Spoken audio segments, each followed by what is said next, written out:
fantasy short stories. Fountain of Youth by David Clarkson. Once upon a time, there lived sisters 3. Their beauty, wisdom, and bravery were unrivaled throughout the land. From across the 7 seas to the 4 corners of the earth, they had no equal. Belicia, the youngest of the 3, was courted by emperors and kings, though none proved worthy of her love.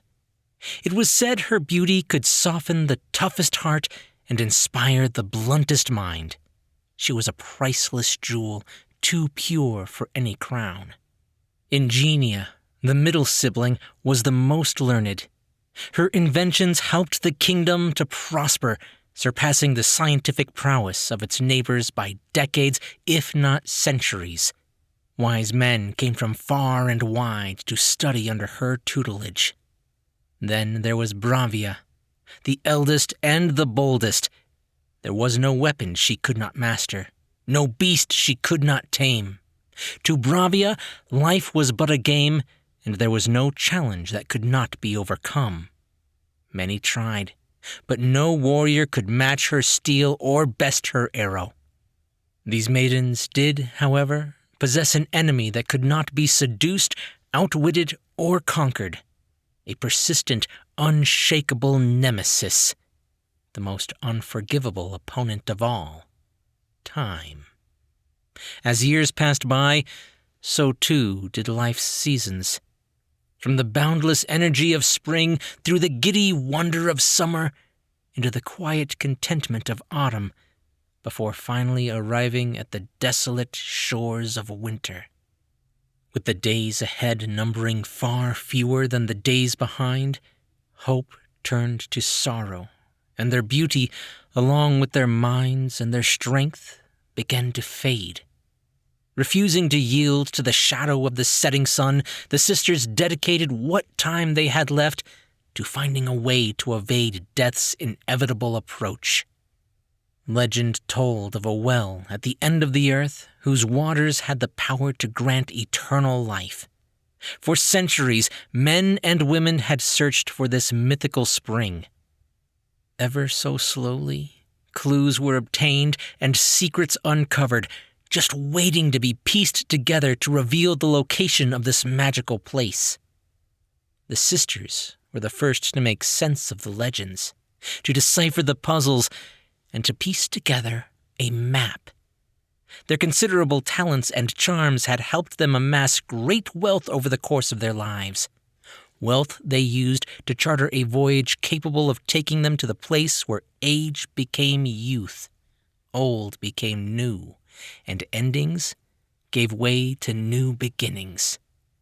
They sailed toward the sun, fast enough that for 12 days and nights they kept it within their sights, always above the horizon, always keeping the dark at bay. On the 13th day, they struck land. No boat had landed on these virgin white shores for millennia, but the sisters were not the first to have set foot on the island. They ascended the beach, crossed a stream, and entered a lush forest, where they walked until they could walk no more. And without the life-restoring properties of the magical water they sought, they knew this would be their last.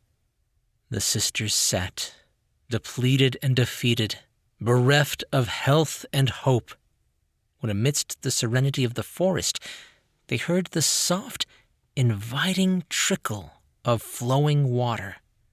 "We've made it!" they cried in unison. And they were right, for the fountain lay just beyond the tree line. It was as beautiful as they always imagined it would be, more so because of the hardships they had endured to reach it. The water sparkled and shone like liquid diamonds flowing over rocks of solid gold. Together, the sisters took the final steps towards salvation, their key to everlasting summer, when they realized they were not alone. An aged hag, old enough to be the grandmother of Methuselah, was hunched over a rock on the far side of the clearing. "Who cometh here?" asked the hag, each word taking as long to say as it would 10 in the normal flow of speech. "We are sisters 3, replied the eldest of the party. "We come in search of the key to everlasting youth. Tell us, have we succeeded?" "You have found that which you seek," replied the hag at some length. "But success depends on what you are willing to give in exchange for that which you hope to keep." "What is the meaning of this?" asked the youngest of the sisters. The hag lowered her head. There was no further wisdom to impart. "It's a riddle," declared Ingenia. "We must choose." "But what are the choices?" asked Belicia. "Is it not obvious?" replied the middle sibling. "We are old. Whilst our years have taken a toll on our bodies, our minds continue to grow. We exchanged beauty for wisdom. To regain physical youth, we must also return to intellectual youth. The memories earned, the lessons learned, they must be sacrificed." Turning to the hag, she asked, "Am I right? Is this the cost of immortality?" The hag did not answer. Frustrated, the smartest of the sisters stepped toward the fountain and placed her open mouth to the water as it cascaded over the side of its golden cradle. It tasted like nothing she had tasted before. It was both sweet and bitter, hot and cold. Her throat burned, not with fire, but with new life. The feeling spread to her chest, radiating through her lungs, her heart, restoring her internal organs to the fullness of youth. "It's working!" she shrieked with delight. "I feel myself being restored." As fast as the feeling of rejuvenation had begun, it took an unexpected turn. The power inside her expanded outwards. As she filled her lungs with air, they pressed against her shrunken geriatric ribs. She felt a crack and then fell to her knees. Still, the rejuvenating power of the magical water flowed through her body, strengthening and expanding her organs until they were too much for her brittle, fragile bones to contain. Her next gasp was her last, and it was agonizing. "What happened?" asked Bravia, shocked but too old and tired to shed a tear for her lost sibling. "She misread the riddle," replied Belicia, stepping toward the inviting water. "The price of eternity is not that we lose our wisdom. It is that we must keep it. To be forever young, whilst knowing those we love and hold dear will turn to dust. That is the curse." She glanced to the hag. "Beauty is skin deep, so skin is all the water must touch." She plunged her hands into the fountain and watched in awe as the wrinkles disappeared. Color returned as the cruel contortions of arthritis flexed away. "It's working," she declared to her sister, scooping up as much water as her youthful hands would allow, splashing it all over her body. The change was instant. Her spine straightened, her skin softened, her hair regained its dark vibrancy. Looking down on the water, a picture of perfect beauty was reflected back at her. "Is it not wonderful?" she asked, turning to her sister. "Here, let me use my renewed strength to help bring back yours." Giddy as a schoolgirl, she stepped away from the fountain and ran to her sister, falling into her arms. Though her hands and feet felt like they could carry the world, her lungs deflated, struggling to provide her limbs with enough oxygen, and her heart exploded, unable to beat fast enough to cope with the flow of blood demanded upon it. Belicia, like Ingenia before her, died in agony. Only the eldest of the sisters remained. "Tell me the answer to your riddle," Bravia demanded of the hag, but no reply was forthcoming. "What is the price of eternal youth?" She approached the water and stared at her reflection, taunted by what she saw. Ingenia had thought that wisdom had to be sacrificed to restore youth, whilst her youngest sibling believed that youth itself, whilst those around you died, was the sacrifice that had to be made. Both had been wrong. Both were now dead. Then it hit her. The answer had been in front of them all along. It was age. When one becomes old, they give up being young. To be young, one simply had to give up being old.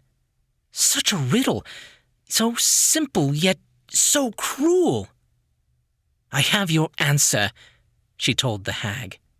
"The compromise is not what we choose to give up, but what is taken away. My sisters failed because they did not give themselves fully to the fountain."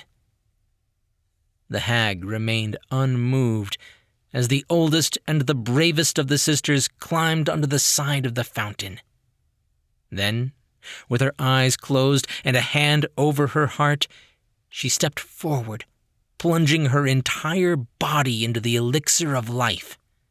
Years washed away as evenly as they had been added, transforming her elderly form into one of pristine youth and unsurpassable beauty. Her mind, her heart, and her body were in harmony. She kicked her legs and reached for the surface, but it was nowhere to be found as she continued to sink deeper into the depths of the bottomless fountain.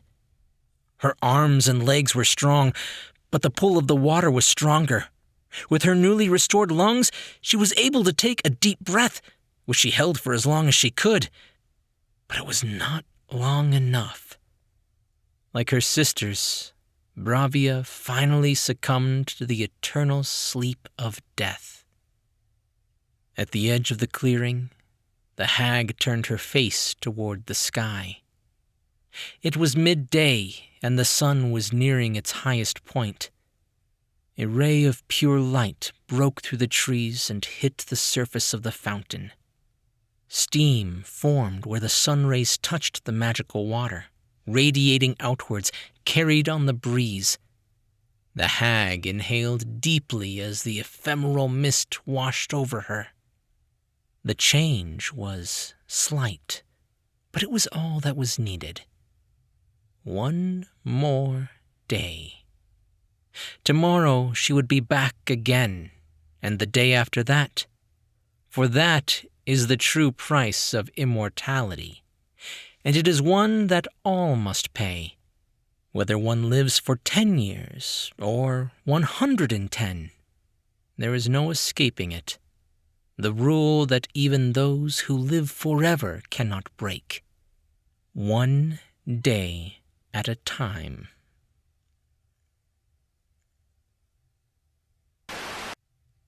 David Clarkson has a bachelor's in English literature. He has written 10 novels, 5 of which are published on Amazon, along with numerous short stories, which have been published in online magazines as well as local newspapers. He currently lives in the north of England with his wife, Katie. You can find his Amazon author page, his Twitter, and his website using the links in the description. Hey guys, thank you so much for listening. What a great story. And I absolutely love the ending, the whole bit about one more day at a time is the secret, which, oddly enough, is the exact approach that current longevity technology is trying to take. Nobody's trying to make a pill that will cause you to live forever. They're just trying to extend life expectancy faster than we're reaching it, pushing that goalpost farther and farther away. So a little bit more than one day at a time, but the same similar concept. I hope you guys did like this story. If you did, be sure to leave a thumbs up and a comment if you're on YouTube. And if you're listening to the podcast, just be sure to subscribe for brand new short stories. I'm Chris Herron, and that's it for today's Tall Tale TV.